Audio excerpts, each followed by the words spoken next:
Paz, irmãos. Irmãos, queria pedir que abram, por favor, em Efésios, capítulo 4. Efésios 4. Efésios 4. Irmãos, nos últimos tempos, o Senhor tem, por meio de outros irmãos, tem tratado do assunto igreja. A igreja na sua realidade do corpo, a igreja em sua visão. O irmão Jaime compartilhou em relação a conflitos e situações que muitas das vezes nós fugimos do arraial do Senhor, mas o Senhor trata conosco. E o assunto que eu vou tratar com os irmãos hoje, ele tem conexão com todos esses outros pontos. Se for preciso, se for necessário, seria bom que os irmãos reassistissem. Porque eu percebo que o Senhor está costurando algo nesses assuntos. E esse assunto de hoje não poderia ser dito sem que os outros não fossem ditos antes. E vamos começar a ler, né? Efésios 4, a partir do versículo 4.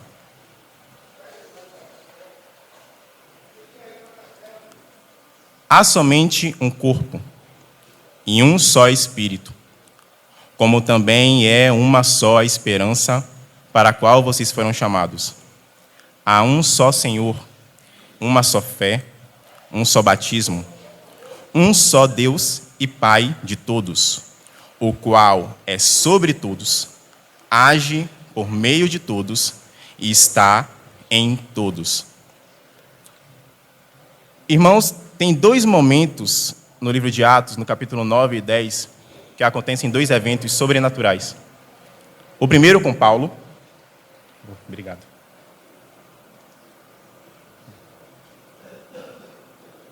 O primeiro com Paulo, em que Paulo ele se encontra com o Senhor Jesus, e o Senhor Jesus, ressurreto, ele se apresenta para Paulo, e então Paulo ele conhece o Senhor. E o capítulo 10, que é a primeira vez em que o Senhor, o Espírito Santo, ele é derramado em gentios, entre aqueles que não fazem parte da nação de Israel. No capítulo 10, Cornélio, ele é visitado por um anjo. E este anjo, ele anuncia a Cornélio que os seus atos, eles estavam subindo de maneira agradável ao Senhor, e o Senhor, ele estava se agradando daquilo que Cornélio estava fazendo. E então Cornélio, ele diz para procurar a Pedro. No capítulo 9, Jesus, o próprio Cristo, ele fala a Paulo. E quando Jesus ele fala a Paulo, Paulo ele fica cego. E então o Senhor Jesus ele orienta a Paulo a ir para uma cidade e que dirão a Paulo o que ele deveria fazer. E o Senhor procura Ananias e manda que Ananias procure a Paulo. E quando Ananias chega até Paulo, ele ministra, ele ora por Paulo, ele batiza Paulo nas águas e Paulo recebe o Espírito Santo. E o mesmo evento acontece com Cornélio, porque Cornélio, enquanto Pedro pregava para Cornélio, o Espírito Santo também desce sobre Cornélio, e toda a sua casa e toda a sua família. E é interessante porque o próprio Senhor Jesus estava diante de Paulo, mas o Senhor Jesus, ele ordena que Ananias vá até Paulo. Um anjo está diante de Cornélio, e este anjo ordena que Cornélio procure a Pedro. O Senhor Jesus, ele não precisava fazer isso por meio de servos. O próprio Senhor Jesus poderia ter derramado o teu Espírito sobre aqueles homens. Porém, de uma maneira muito intencional, era desejo do Senhor que membros do seu corpo visitassem esses homens para que ele fizesse aquilo que ele queria. E diante disso, eu queria trazer aos irmãos o quão precioso e o quão necessário os membros do corpo são uns para com os outros. Por quê? Porque o Deus, que é Pai de todos, ele é sobre todos, ele está em todos, ele age por meio de todos, aqueles que são chamados os teus filhos. E tem coisas que o Senhor ele faz por meio de membros do seu corpo. Tem coisas que o Senhor ele vai fazer sobre mim, vai fazer sobre os meus irmãos, sobre nós, por meio de outro irmão. E é necessário que a gente compreenda isso, porque muitas das vezes podemos ser negligentes, muitas das vezes podemos não levar este assunto de uma maneira tão séria, de uma maneira tão necessária quanto deveria. E aí eu queria dar continuidade à leitura com os irmãos. Ainda no capítulo 4 de Efésios, no versículo 15.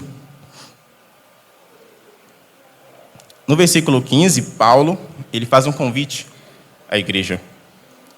Ele diz: mas seguindo a verdade em amor, cresçamos em tudo, naquele que é a cabeça, Cristo, de quem todo o corpo, bem ajustado e consolidado, pelo auxílio de todas as juntas, segundo a justa cooperação de cada parte, efetua o seu próprio crescimento para a edificação de si mesmo em amor.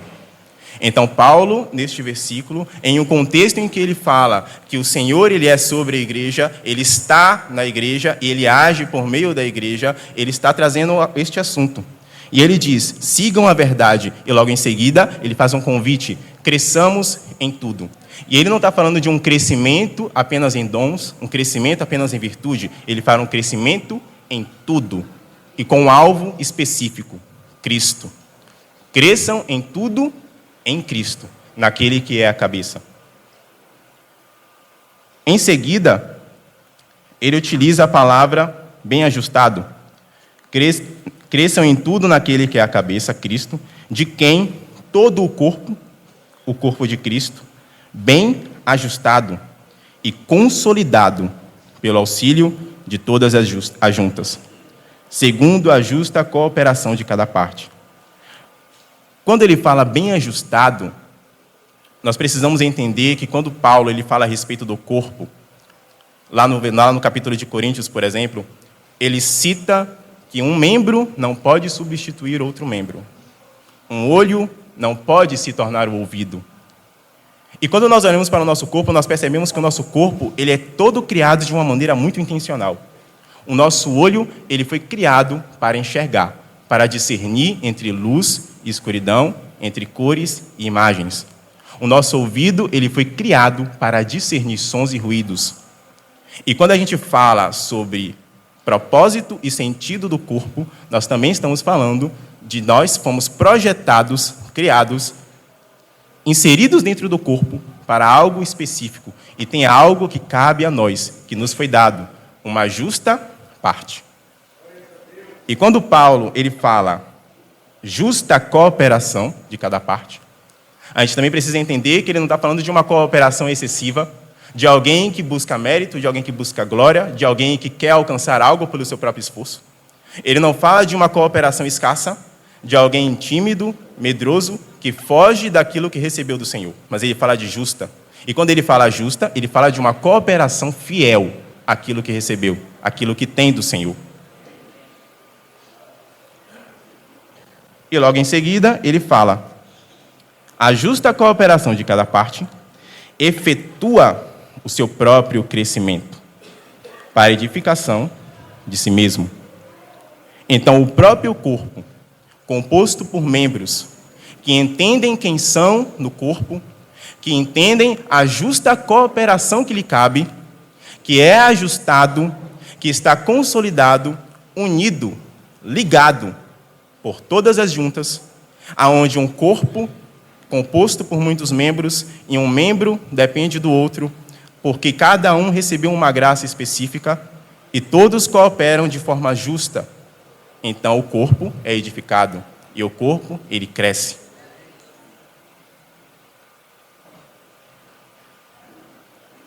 Agora, irmãos, eu queria ler com os irmãos Efésios 5.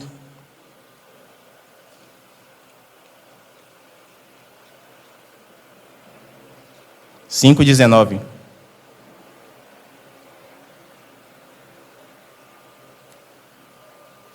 (18), inclusive. Paulo ele dá algumas orientações à igreja. Ele fala: não se embriaguem com vinho, pois isso leva à devassidão, mas deixem-se encher do Espírito. Em algumas traduções vai estar escrito: enchei-vos do Espírito. Permitam-se ser cheios do Espírito. E quando Paulo ele diz isso, a impressão que ele passa é de que ele coloca a igreja em uma posição ativa e não numa posição passiva. onde ele diz que a igreja precisa se permitir ser cheia do Espírito. E ele traz uma responsabilidade, e não é uma responsabilidade que fala de que nós temos algum tipo de poder, algum tipo de capacidade de sermos cheios do Espírito pela nossa própria força, mas sim pela compreensão de que o Deus, Pai de todos, está sobre todos, e ele age por meio de todos. Logo em seguida, no mesmo versículo, ele fala: permitam-se, não se embriaguem, mas deixem-se encher do Espírito. E então ele cita práticas, falando entre vocês, com salmos, hinos e cânticos espirituais, cantando e louvando com o coração ao Senhor. Eu queria frisar aos irmãos esse falando entre vocês. Porque Paulo ele não está dizendo que o objeto do louvor seja uns para com os outros. Ele está dizendo para que nós façamos entre nós. Nosso louvor, nossos hinos, nossa canção seja apontada para o Senhor, mas que façamos entre nós, enquanto estamos reunidos. E quando a gente lê isso, quando nós lemos novamente Atos 2, queria pedir aos irmãos para abrir.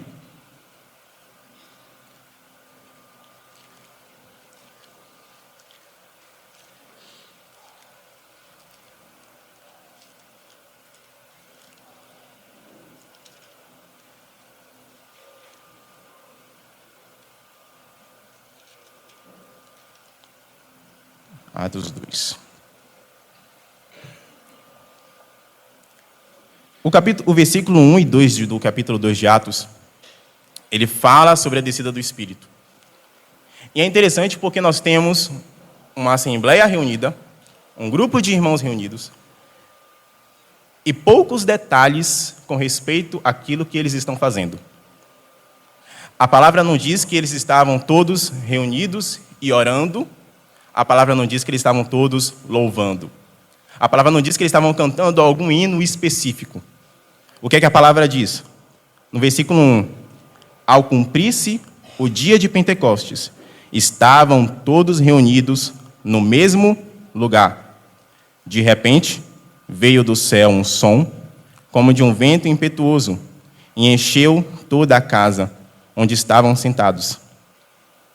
Ele diz, estavam todos reunidos no mesmo lugar. E esse é o único detalhe que a gente tem.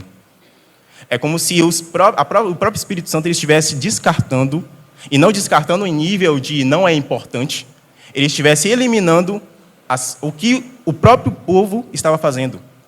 Não diz que estavam orando, não diz que estavam louvando, não diz que estavam lendo a palavra, não diz que um irmão específico levantou e de repente o Espírito veio. Não.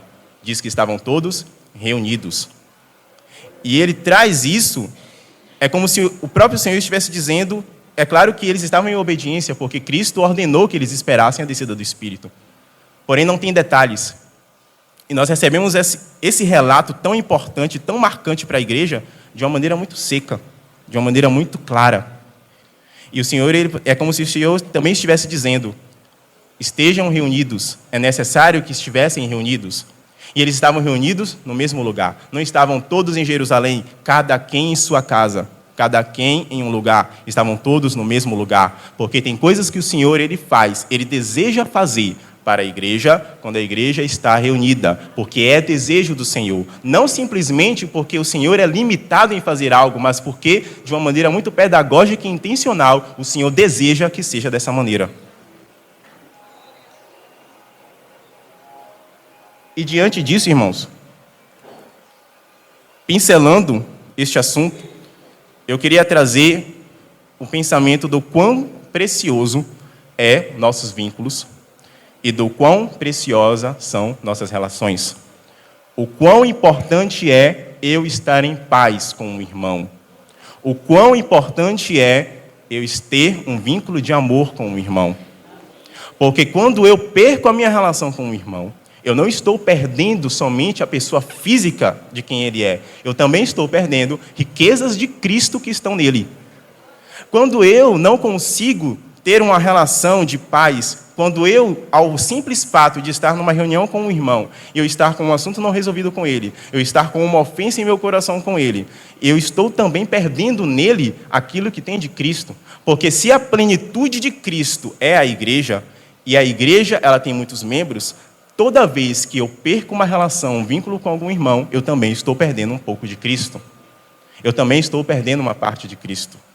Porque Cristo, ele se manifesta pela a própria igreja, pelos seus membros. Cada quem com a parte que recebeu, cada quem com a cooperação que recebeu. E além disso, quando eu estou tão ferido, tão magoado, tão ofendido, quando o meu olhar em relação aos irmãos, ele se torna tão pesado, tão negativo, chega um determinado ponto em que nem a igreja consegue usufruir de mim. Porque o canal, os vínculos, as juntas, as medulas que nos conectariam, que nos manteriam unidos, elas foram perdidas. E nem a igreja consegue usufruir da vida de Cristo em mim, e nem eu consigo usufruir da vida de Cristo na igreja. E aí a gente precisa parar para pensar quando o Senhor Jesus ele fala na oração do Pai Nosso. No final da oração do Pai Nosso, o Senhor Jesus ele diz: o Senhor Jesus ele diz que quando nós não perdoamos as nossas ofensas, o Pai não nos perdoará. E quando ele diz isso, é para que a gente possa entender que a nossa relação, a nossa aliança, os nossos vínculos, eles não são baseados em uma relação institucional de um lugar. Eles não são uma relação social, eles são uma relação eterna. Porque o meu irmão, ele não é o meu irmão apenas durante essa vida. O meu irmão, ele é meu irmão pela eternidade. Porque quando Cristo vier para tomar a sua igreja, o meu irmão não deixará de ser meu irmão, ele continuará sendo meu irmão. Então, quando eu não perdoo, quando eu guardo a ofensa, quando eu não libero o perdão para o meu irmão, eu não estou mexendo em uma relação que é só terrena. Eu estou mexendo em uma relação que é eterna. Porque o meu irmão, ele é meu irmão eternamente. A partir do momento em que ele foi feito filho de um mesmo pai que eu, ele se torna também parte da comunhão. O Senhor Jesus não morreu somente para termos comunhão com o Pai, mas para também todos tivéssemos comunhão com o Pai. Todos juntos. Agora eu queria ler com os irmãos uma parábola, lá em Mateus. Agora tratando mais especificamente deste assunto. Mateus 18.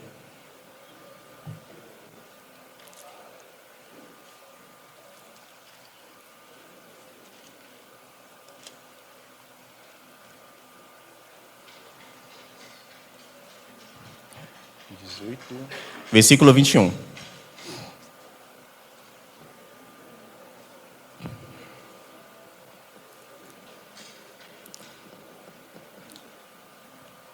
Mateus 18, 21. Então Pedro, aproximando-se, perguntou: Senhor, até quantas vezes meu irmão pecará contra mim, que eu lhe perdoe? Até 7 vezes? Jesus respondeu: Não digo a você que perdoe até 7 vezes, mas até 70 vezes 7. Logo em seguida, ele traz a parábola. Por isso, o reino dos céus é semelhante a um rei, que resolveu ajustar contas com os seus servos. E passando fazê-lo, trouxeram-lhe um que lhe devia 10.000 talentos. Não tendo ele, porém, com que pagar, o patrão ordenou que fossem vendidos ele, a mulher, os filhos e tudo o que possuía, e que assim a dívida fosse paga. Então o servo, caindo aos pés dele, implorava: Tenha paciência comigo, e pagarei tudo ao Senhor. Versículo 27. E o senhor daquele servo, compadecendo-se, mandou-o embora e perdoou-lhe a dívida. Saindo, porém, aquele mesmo servo, encontrou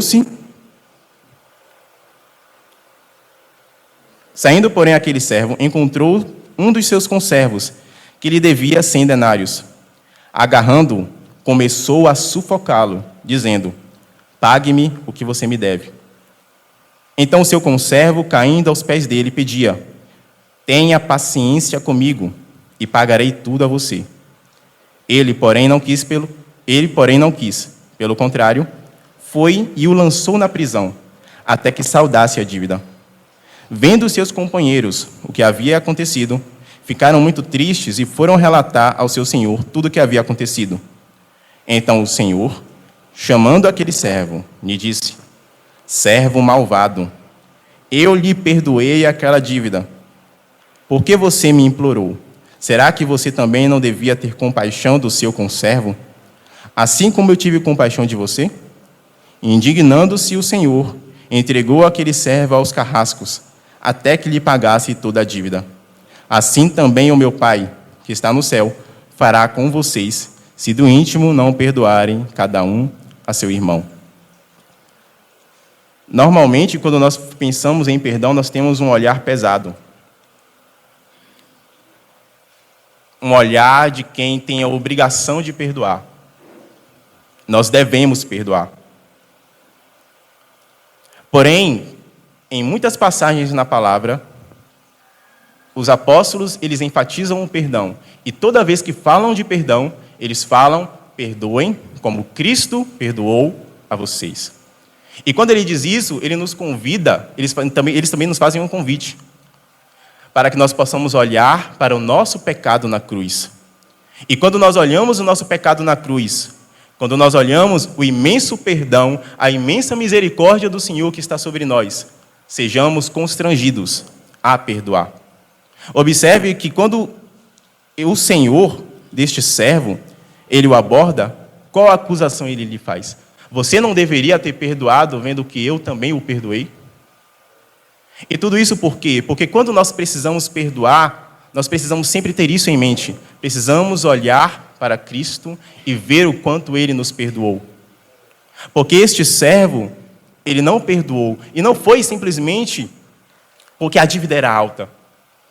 Porque o Senhor Jesus também, de maneira intencional, ele estabelece uma dívida de 10 mil talentos que é perdoada, uma dívida de 100 denários que não é perdoada.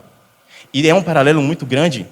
São muito grande. A diferença de uma dívida para outra é imensa. É muito grande. E por que é que ele diz isso? Porque a nossa dívida para com o Pai, ela era infinitamente maior em comparação com o Senhor. Porque o Senhor, sendo infinitamente justo, infinitamente santo, o nosso pecado, ele o ofende de uma maneira infinitamente maior.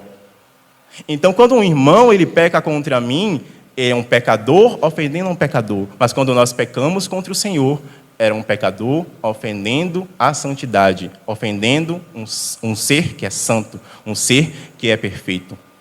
E quando eu negligencio e quando eu esqueço isso, quando nós não temos consciência do quão o Senhor é misericordioso para conosco, do tamanho de depósito de misericórdia que está sobre as nossas vidas, temos a dificuldade de ter o coração constrangido o suficiente para perdoar. Porque quando nós perdoamos, nós não olhamos para a qualidade daquele que nos ofendeu. O Senhor diz para perdoarmos, não olhar para o quanto aquele que nós vamos perdoar, ele é merecedor de perdão. Ele diz: perdoem como Cristo perdoou a vocês. Então ele nos convida a olhar para Cristo. Então não é sobre o quanto o meu irmão merece o meu perdão, não é sobre o quanto o meu irmão é digno do meu perdão, é sobre o quanto eu era indigno de ser perdoado, e eu fui perdoado, e eu concedo o perdão porque Cristo me perdoou. E assim, as nossas relações elas são construídas. Perdão do Senhor sobre nós, e o nosso perdão uns para com os outros. E é necessário que isso aconteça. Se não fosse o perdão de Cristo, nós não teríamos nem mesmo um modelo para perdoar. E constantemente a palavra ela nos chama a olharmos para Cristo e ter Cristo como modelo. O Senhor Jesus lá em João, ele fala para amarmos como Ele amou. Lá em Filipenses fala para nós termos uma atitude como a de Cristo, que sendo como Deus, não usurpou ser Deus, mas Ele se colocou no lugar de servo. Então o próprio Cristo, Ele é o modelo a qual nós precisamos seguir para perdoar. Então quando nós perdoamos, nós olhamos para Cristo. No momento em que Cristo, o Senhor Jesus está crucificado, ele está no auge de sua dor. No auge de sua dor. Prestes a concluir. E no fim, antes de dizer está consumado e suspirar, ele roga ao Pai: Pai, perdoa-lhes, porque eles não sabem o que fazem. No auge de sua dor, Cristo não manifesta raiz de amargura. Cristo não manifesta um coração rancoroso. Cristo não manifesta uma reação de ódio, de rancor, de maldição. Cristo manifesta perdão. Porque o Senhor, Ele é rico em misericórdia. E se o Espírito Santo, ele tem como um dos propósitos, é nos moldar, é nos ajustar para sermos como Cristo, também precisamos ser ricos em misericórdia. Não em nossa própria força, não em nosso próprio mérito. Porque quando nós olhamos para a cruz e temos então o nosso coração constrangido com o tamanho da misericórdia do Senhor, nossos olhos estão abertos para isso. O perdão não é como se ele se tornasse simplesmente fácil. O perdão ele continua sendo difícil, mas ele se torna leve. Porque uma coisa que nós fazemos no Senhor fácil e leve são diferentes. Aquilo que eu faço que é fácil, ele é fácil porque o seu grau de dificuldade é muito baixo. Aquilo que eu faço que é leve porque o Senhor me capacita para fazer. E no Senhor eu consigo fazer. Porque o fardo dele é leve. E ele caminha conosco. E quando nós estamos caminhando com ele, andando nos mesmos passos que ele, tendo ele como modelo, tendo ele como referencial, ele próprio nos ajuda a cumprir aquilo que ele quer. O próprio Senhor é quem nos capacita. Então, quando nós precisamos perdoar, que possamos ter esse coração, olhar para Cristo e olhar para o meu pecado na cruz. Que nossos corações possam ser constrangidos com a misericórdia do Senhor que está sobre nós, todos os dias. Amém, irmãos.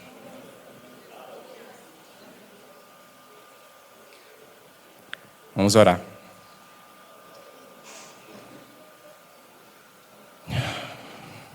Senhor Jesus, ó Senhor, que o nosso coração esteja aberto para Ti, Senhor. Que o nosso coração esteja disponível para o Teu operar. Que possamos estar sensíveis ao agir do Senhor em nós. Que o Teu Espírito, Senhor, possa trabalhar em nós. Abrir os nossos olhos, abrir a nossa mente e nosso coração e enxergarmos o quão misericordioso o Senhor é. Olharmos, vermos o quanto somos amados, de tal maneira que o Teu amor transbordante transborde de uns para com os outros. Que o Senhor possa restaurar, que o Senhor possa tratar nossos corações, para que possamos alcançar a unidade tão desejada pelo Senhor, a unidade a qual o Senhor destinou para a Tua igreja. Amém. Amém.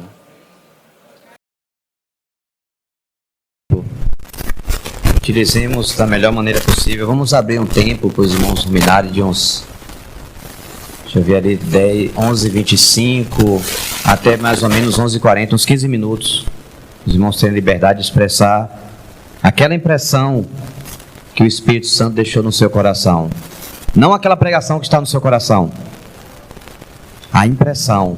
Seja fiel à impressão que o Senhor trouxe no seu coração. A pregação, deixa para um outro momento. Amém?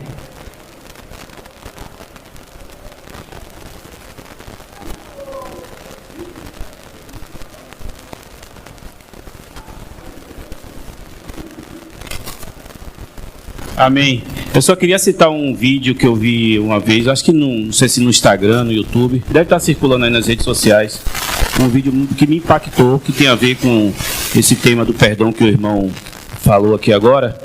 O tema mostra um serial killer nos Estados Unidos, que ele mata muitas jovens, e lá ele é preso, e ele está lá no tribunal. Então os pais e as mães dessas jovens que foram assassinadas por esse serial killer começam a amaldiçoá-lo. Você vai apodrecer no inferno, você vai para o quinto dos infernos, você é terrível. Você começou a falar coisas terríveis para ele, e ele ali friamente não se abalava, como se não estivesse falando com ele, muito indiferente. Até que se levantou um senhor bem idoso, olhou para ele e disse: você tirou de mim um pedaço de mim, alguém que eu amava muito. Você tirou uma pessoa muito especial, mas o Senhor que eu sirvo, o Deus que eu sirvo, mandou que lhe perdoasse, e em nome de Jesus eu lhe perdoo. E a face daquele rapaz se transformou, ele começou a chorar, algo que somente o perdão pode fazer. Somente o poder de Deus pode fazer, somente o poder de Deus pode transformar. Então aquele vídeo me impactou tão grande, aí eu queria só citar esse vídeo aqui para os irmãos. Amém.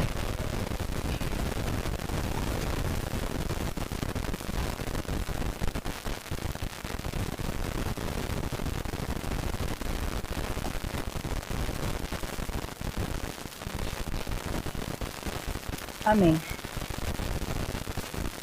Amém.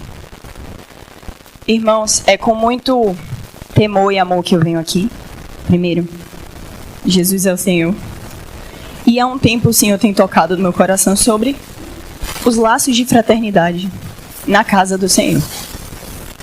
Como o irmão mesmo trouxe, né?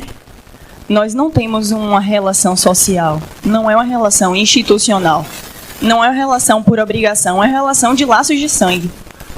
Nós somos irmãos porque o Senhor nos fez ser filhos de Deus.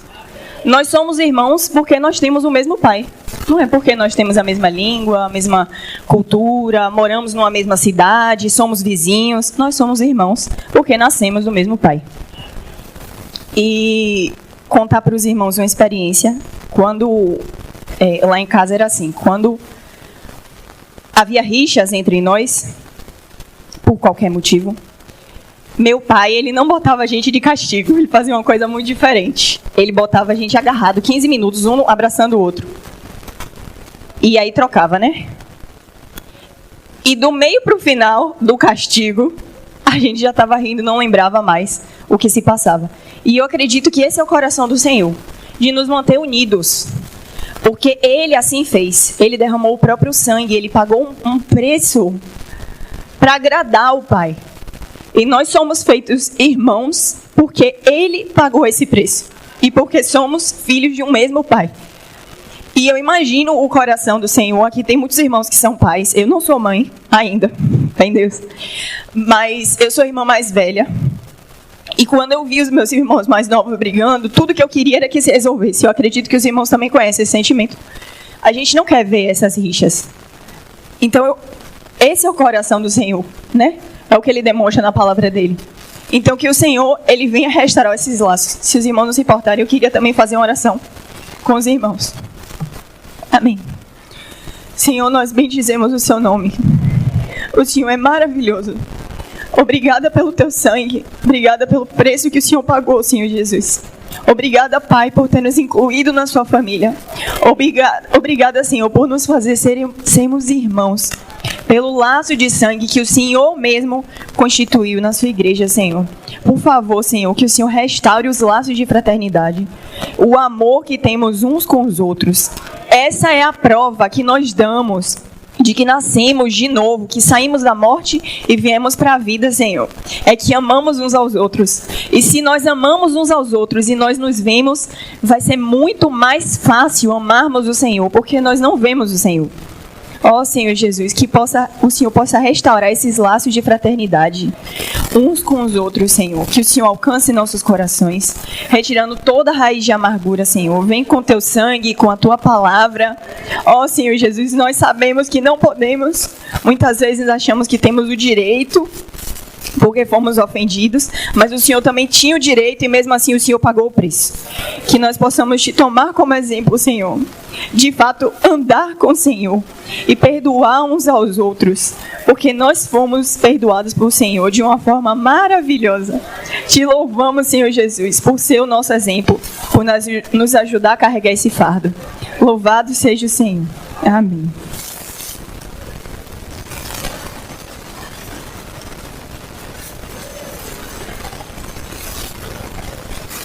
Até quem fala muito, quando vem falar aqui, fica tremendo. Não tem jeito. É uma responsabilidade, né? A gente teve a reunião de paz sexta-feira e um dos temas que a gente falou sobre a questão da identidade. E a gente leu uma frase que me impactou muito, que diz assim: quem tem clareza da sua identidade jamais é vencido por qualquer tipo de complexo. E a gente sabe que essas coisas interferem até no relacionamento com Deus e com o relacionamento uns com os outros. Né? A gente viu aqui que a nossa união, o perdão que a gente manifesta é em Cristo. Mas se você não tem consciência de que você está em Cristo, você vai ter dificuldade de manifestar isso. Então, a gente precisa saber quem nós somos em Cristo. Né? Porque quando a gente tem plena consciência de quem nós somos em Cristo, eu não vou brigar com meu irmão por causa de autoafirmação, né? Eu não vou brigar ou ignorar o meu irmão, ou desprezar o meu irmão por causa de baixa autoestima. Esse tipo de coisa que acontece com nós seres humanos quando nós não temos uma identidade em Cristo definida. Entendeu? E também eu me lembrei de um outro assunto. Eu comprei um livro para dar de presente para um irmão, que eu não vou dizer o nome, mas eu gostei tanto da folha de rosto do livro que eu resolvi ler primeiro para depois dar para ele. Na verdade, eu vou até pedir na internet, só que demora de chegar. E o nome do livro é A Isca de Satanás. E esse livro, ele fala das ofensas, que as ofensas é uma isca. E que muitas vezes nós caímos nessa isca. E quando nós caímos nisso, que a gente não libera o perdão, que a gente se permite ser paralisado por causa das ofensas, se afastar da casa do Senhor por causa de ofensas, né? Deixar de servir. Quantos aqui não cuidaram da sua coroa e ficaram paralisados por causa das ofensas? Então, irmãos, que a gente possa entender que há um propósito maior. Por isso que o irmão foi muito feliz, através do Espírito Santo, quando ele diz que a gente tem que olhar para Cristo. A gente tem que olhar para Cristo, a gente se reconhecer, ver quem nós somos e para onde nós estamos indo. Qual é o nosso propósito de vida? Ele é muito maior. Ele é muito maior do que as ofensas, ele é muito maior do que os irmãos, sabe? Que por algum motivo tenha nos ofendido, ou que muitas vezes olhe para nós e torça a boca, sabe? Que muitas vezes a gente fala em amor e não recebe. O propósito de Deus é maior, ele vai continuar sendo nosso irmão e a gente está caminhando para a glória. Não vale a pena a gente ficar paralisado num relacionamento nosso com Deus e naquilo que Deus quer realizar, por causa de ofensas ou por causa de complexos. Então, que a gente possa ler a palavra e se reconhecer na palavra de Deus, deixar Deus tratar-nos através da cruz, para que a gente possa saber quem nós somos e para onde a gente está indo. Amém.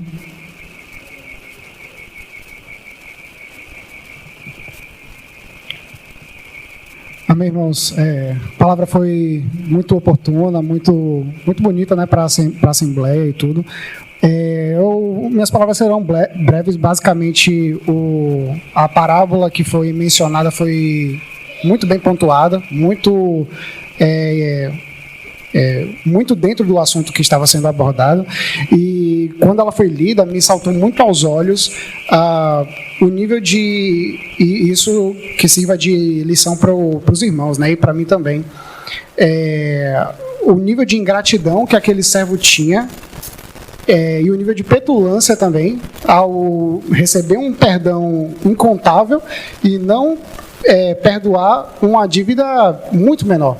Então, isso fala o quanto que a gente honra, o quanto que a gente reconhece o perdão que o Senhor tem, que o Senhor nos deu.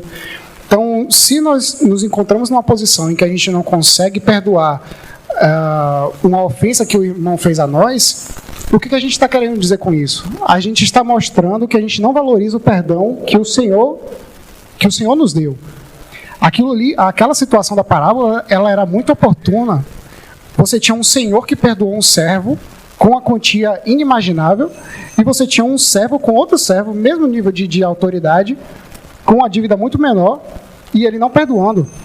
Então, quando a gente não perdoa um irmão que está no mesmo nível que a gente, o que a gente está falando para o Senhor?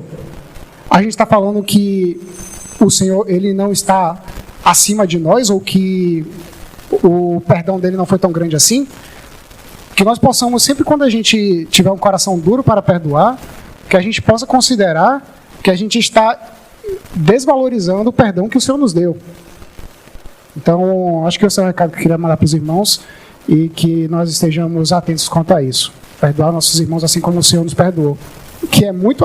O perdão que a gente oferece ao irmão é muito aquém do perdão que o Senhor nos deu, né? Então, amém.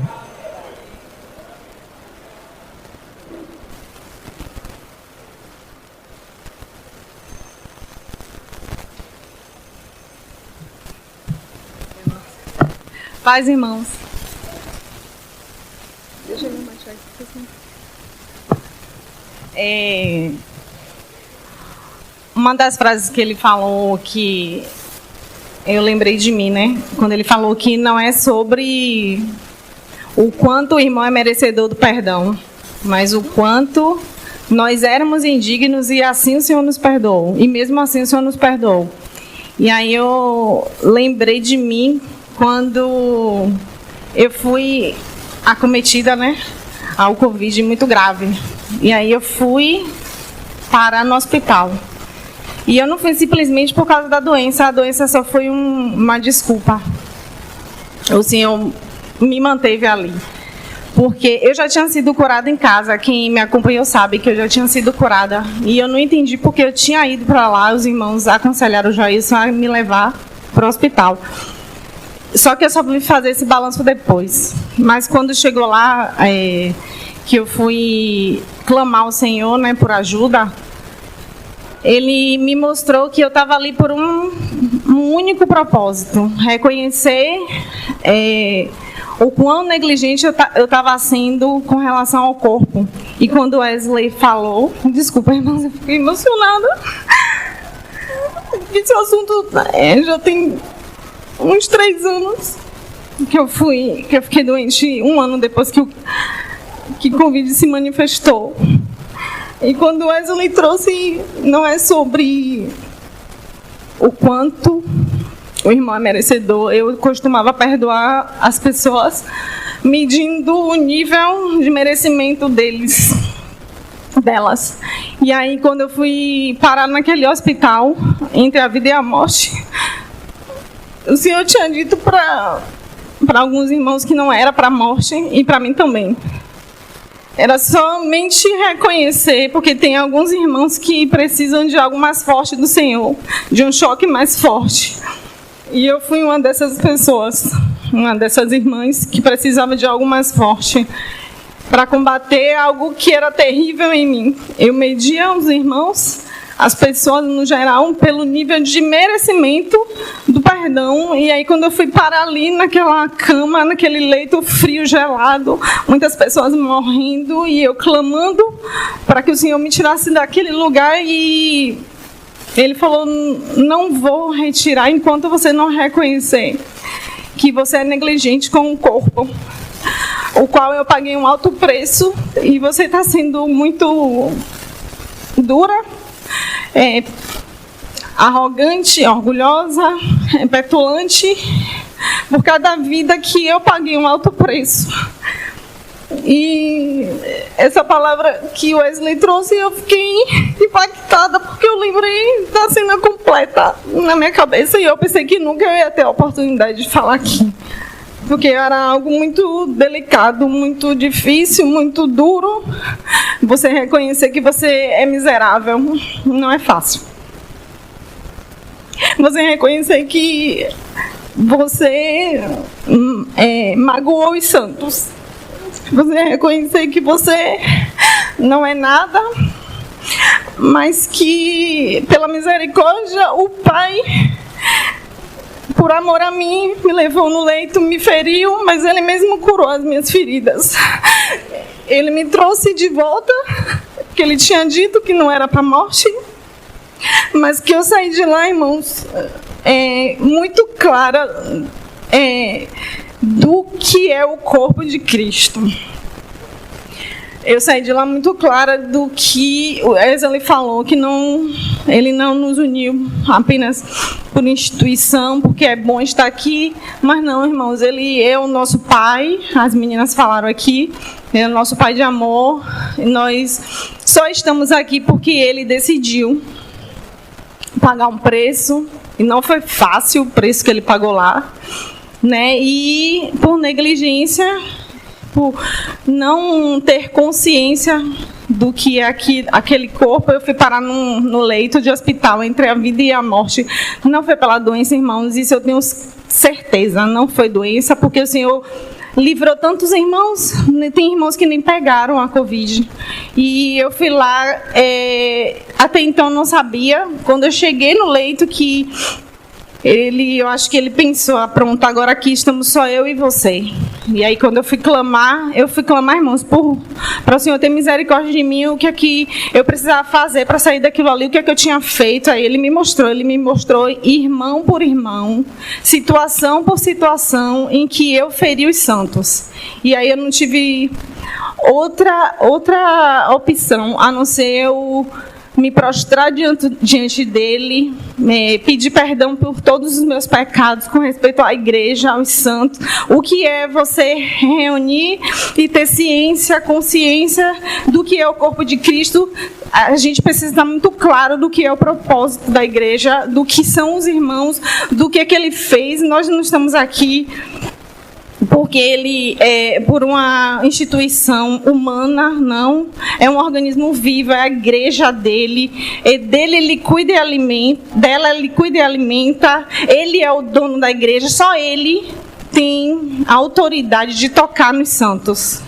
E eu saí de lá muito clara, muito assim, muito impactada, em choque, mas com a consciência tocada pelo Senhor. Ele é um Deus, é um Pai que fere os santos, ele fere os seus filhos, mas que ele mesmo, ele cura as feridas, porque ele quer que a gente seja parecido com seu filho.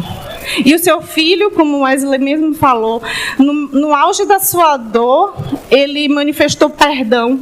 E eu medi aos irmãos pelo nível de merecimento. E aí o Senhor me levou a ter a consciência de que o perdão é dele.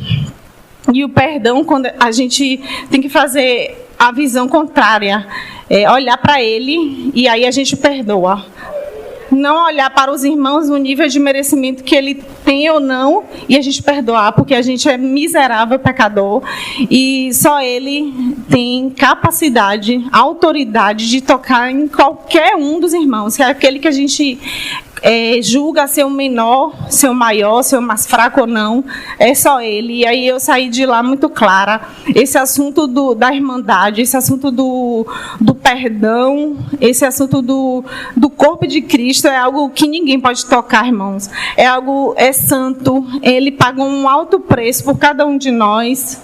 Ele nos trouxe aqui com um propósito bem definido. Nós somos um, isso é uma realidade espiritual, somos um em Cristo, e a gente vai prosseguir até que Ele venha. E não só isso, né? A gente tem que crescer, como ele leu, crescer em tudo. E Ele não quer a gente como filhos imaturos, Ele quer que a gente sejam filhos maduros em Cristo, para que o seu filho seja formado em nós cada dia mais. Que o Senhor tenha misericórdia de nós.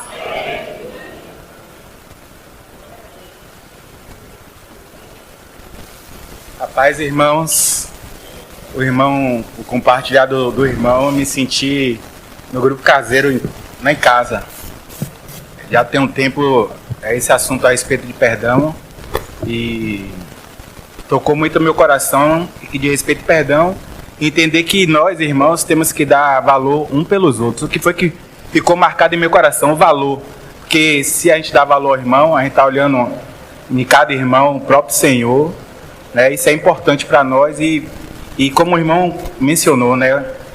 A partir do momento quando o irmão já me compartilhou a palavra, o Senhor já vinha tecendo já o assunto que o irmão ia ministrar, que foi um assunto muito assim, didático, né? Importante para nós como igreja, em saber os valores que temos que dar uns aos outros, né? E em olhar a face dos irmãos e ver o próprio Senhor. Quando a gente olha a face do irmão, a gente tem que entender que o Senhor está na vida do irmão. Então o perdão está sendo muito importante esses últimos tempos, entender que cada momento, ao partir o pão, as reuniões de grupo caseiro, a gente dá valor a cada irmão, independente como o irmão seja. Amém. Somos um, irmãos.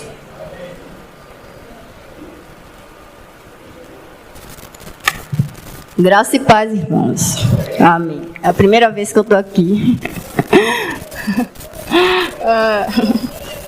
Vou aproveitar que a irmã falou aqui sobre a pandemia, né? Aí, ontem até vi uma frase que eu vi sobre o irmão Billy Graham, que fala sobre o perdão. O perdão não é um sentimento, é uma decisão de obedecer a Deus. Amém. E eu conversando com a irmã essa semana também, ela até me enviou uma mensagem sobre perdão. Aí eu falei a ela sobre várias coisas sobre perdão. E aí, Deus essa semana transbordando em mim, me deu outra frase sobre o irmão Billy Graham, falando que amanhã pode ser o dia da nossa morte, que hoje seja o dia do nosso arrependimento ou perdão. Aí eu fiquei com essa frase para mim. O que é que vai ser de nós se Deus, a gente não sabe o dia de hoje nem o dia de amanhã. Se Deus nos levar hoje, o que é que vai ser da nossa vida se a gente não se arrepender dos nossos pecados, né, por causa de um negocinho com o irmão, porque pisou no pé, porque olhou de cara feia, né? O que é que vai ser?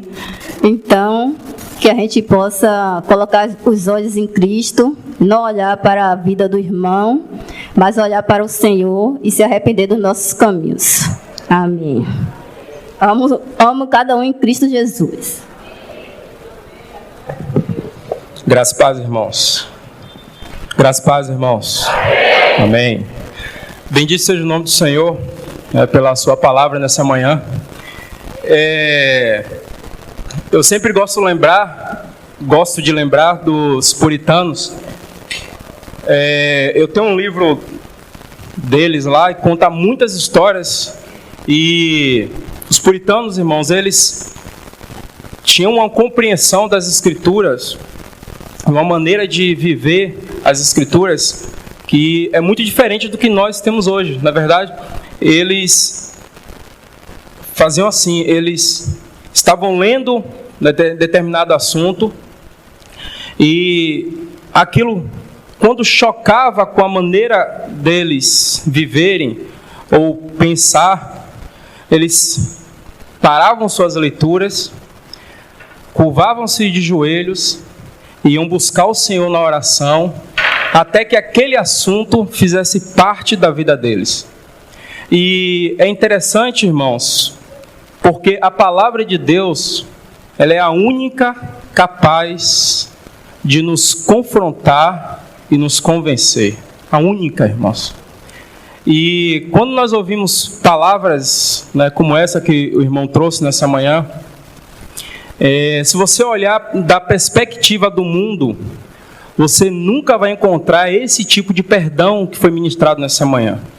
Se você for olhar da sua perspectiva, por melhor que você possa ser, por melhor que possa ser a sua personalidade, seu jeito, seu temperamento, você, em um dado momento, você vai falhar no que toca a perdoar ou ser ministrado perdão. Ou seja, da perspectiva humana, irmãos, é humanamente impossível você viver essa maneira que nos foi ministrada o perdão. Então, o que é que nós temos diante de nós? Nós temos a palavra de Deus nos confrontando.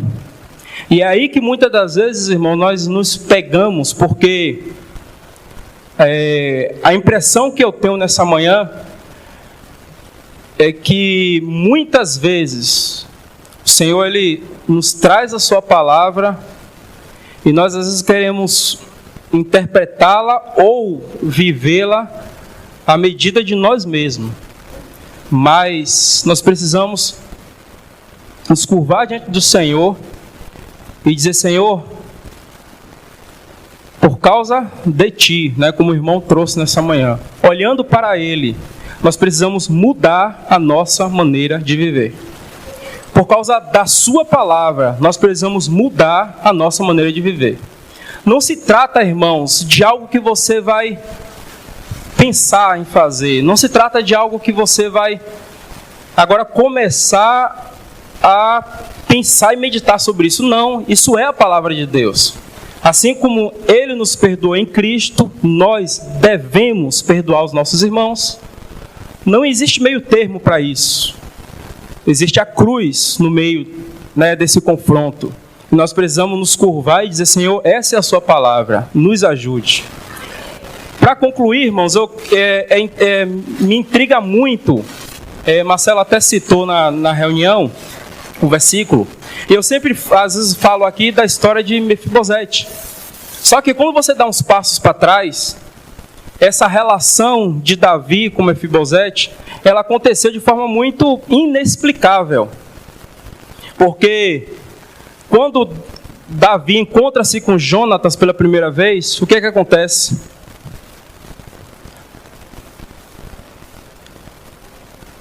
O que é que acontece? Oi? A Bíblia diz, no capítulo 18 de 1 Samuel, que Jonatã amou a Davi. A alma dele se apegou uma a outra, a alma se apegou. Você não tem uma explicação ali por que isso aconteceu. Mas ali, Marcelo até trouxe isso na reunião, ali surgiu uma verdadeira amizade, um verdadeiro companheirismo. Isso não é numa perspectiva humana, isso é numa perspectiva celestial, irmãos. E algumas coisas começam a acontecer depois do capítulo 18. Uma delas é quando Saul ele decide perseguir Davi. Jonatã, de alguma forma, ele vai lá e avisa para Davi que isso iria acontecer. Ali por causa daquela relação que foi criada entre eles, Jonatã, ele não se apegou de forma... Ele não usou por Davi ser seu pai, ele não ficou do lado de Davi, Saul, isso, vocês estão atentos. Ele não ficou do lado de Saul de alguma forma para, não vou ficar aqui dividido. Não, ele de alguma forma vai lá tentar proteger Davi. Para concluir, por conta do tempo, outras coisas acontecem, mas quando o tempo na história vai passando, Saul morre, Jonatã também, mas aí tem um filho de Jonatã que é Mefibosete. E aí Davi, se você for ler com calma, você vai entender que é por conta disso, mesmo depois da morte de Jonatã, Davi ele continua tendo fidelidade e coração grato. E aí é por conta disso que ele traz, de alguma forma, Mefibosete, né, para poder estar à mesa ali, e a história segue. O que eu quero dizer, irmãos, é que essas relações que a Bíblia nos apresenta, elas não são humanas. E nós precisamos, de uma vez por todas, ir diante do Senhor e pedir que Ele nos ajude. Porque às vezes nós temos companheirismo baseado em maneiras humanas. E aí as nossas relações elas são quebradas, nosso companheirismo é rachado, nossas amizades são interrompidas. Porque nós criamos essas relações humanamente, essas afeições naturais, nós criamos essas coisas, irmãos, baseado em... Eu não sei qual é a palavra que eu posso colocar aqui, mas nós temos maneiras humanas de produzir isso. E como o Senhor nos falou nessa manhã, por meio do nosso irmão, nós estamos diante de um grande desafio, porque isso aqui não é uma instituição humana. A igreja é algo que veio do coração de Deus para nós. A expressão de Cristo que nós devemos ter uns com os outros, ela não é humana, ela é celestial. Nós devemos amar uns aos outros porque Deus em Cristo nos amou. A nossa amizade, ela tem que ser celestial e não humana. E não esqueçamos da oração do Senhor Jesus. Eu oro para que o mundo vai crer. O Senhor diz assim: eu oro para que todos sejam um. Assim como és tu, ó Pai, em mim e eu em ti, também sejam eles em nós, para que o mundo creia que tu me enviastes. O mundo carece, irmãos, de verdadeiro companheirismo, O mundo carece de verdadeira amizade e essas coisas só serão encontradas em Cristo.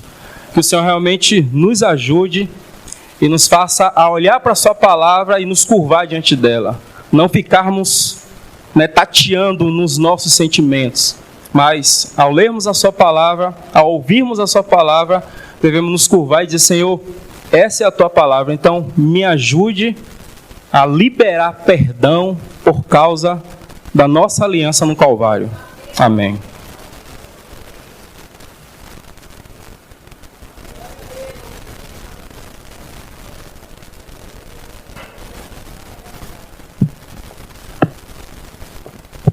Amém. Muito da falta de perdão geralmente está atrelada a um conceito muito arraigado no interior de justiça própria. Quando nós não conhecemos muito bem o Senhor e de forma equilibrada conhecemos a nós mesmos, então a gente vai permitir que o Senhor, através de nós, estenda perdão. Mas muito disso é a perspectiva nossa própria de nós mesmos, justiça própria, legalismo. Essas coisas, elas nos travam para estender perdão, porque nós temos uma, como o Liz bem estava colocando, nós temos uma balançazinha para medir. E com essas medidas que nós, naquele dia, iremos nos apresentar diante do Senhor, e lá nós seremos julgados de acordo com os nossos paradigmas. Eu vi alguém falando essa semana em algum lugar, de acordo com os nossos paradigmas, nós iremos encontrar com eles lá no tribunal de Cristo. Que o Senhor se compadeça de nós e nos ajude. Vamos lá aos avisos. Irmãos, me perdoe, me permita eu ser fiel ao que tem me vindo ao coração. Que nesses dias nós precisamos e carecemos de perseverança. E uma coisa que tem enchido meu coração durante essa reunião é que nós precisamos perseverar nas reuniões de oração. Às vezes nós gostamos das outras reuniões, eu tenho um apetite maior pelo exercício dos dons, mas os soldados têm vários lugares que ele precisa guerrear em um campo de batalha. E muitos não querem ir para a linha de frente. E a linha de frente são as reuniões de oração. Está na hora da gente se arrepender, irmãos. Nossas reuniões de oração estão vazias. Os nossos flancos, às vezes, estão expostos. E nós sofremos muitas coisas, porque nós queremos muitas coisas, mas nós não queremos negar nós mesmos para estar nas reuniões de oração. Eu penso que nesse dia, eu tenho pedido ao Senhor, se nós não vemos de fato o que são as orações e como há um processo de oração no mundo espiritual, o que acontece quando você se levanta para orar, eu acho que nós não seríamos tão negligentes e as reuniões de oração não seriam tão vazias. Por qualquer coisa a gente perde a reunião de oração. E a nossa alma já está predisposta. E a palavra diz, eles perseveravam na doutrina dos apóstolos, na comunhão, no partir do pão e nas orações. E nós somos seletivos, nós queremos só perseverar naquilo que nos agrada. Que o Senhor nos ajude nesse assunto. E ainda há tempo de arrependimento. Nós precisamos, mas não só isso, mas não estar nas reuniões de oração revela o coração de alguém que ainda não entendeu e que talvez a sua vida de oração seja uma vida capenga. Porque se eu entendo que é oração, eu não vou permitir que uma outra agenda se interponha ao que o Senhor quer para mim. Porque se você abrir a brecha, vai aparecer 1001 eventos para tomar conta daquele tempo da reunião de oração. Exatamente. E tudo quanto é tipo de compromisso virá justamente no dia da reunião de oração. O inimigo sabe onde toca e nós estamos distraídos. Nossa alma está tão longe, qualquer bobagemzinha Você já sacrifica a reunião de oração para atender a sua agenda, não sabendo você que é um planejamento para tomar conta daquele horário sem você perceber, e daqui a pouco a sua alma está solta. Você quer 1001 coisa, menos estar na reunião de oração. Vigiemos, irmãos, vigiemos. Muitas coisas precisam ser cobertas com oração. E se nós percebermos o quanto que Deus colocou na mão da igreja essa chave para nós ligarmos, o inimigo quer paralisar sua mão para você não ligar nada junto com os outros. Que o Senhor nos ajude.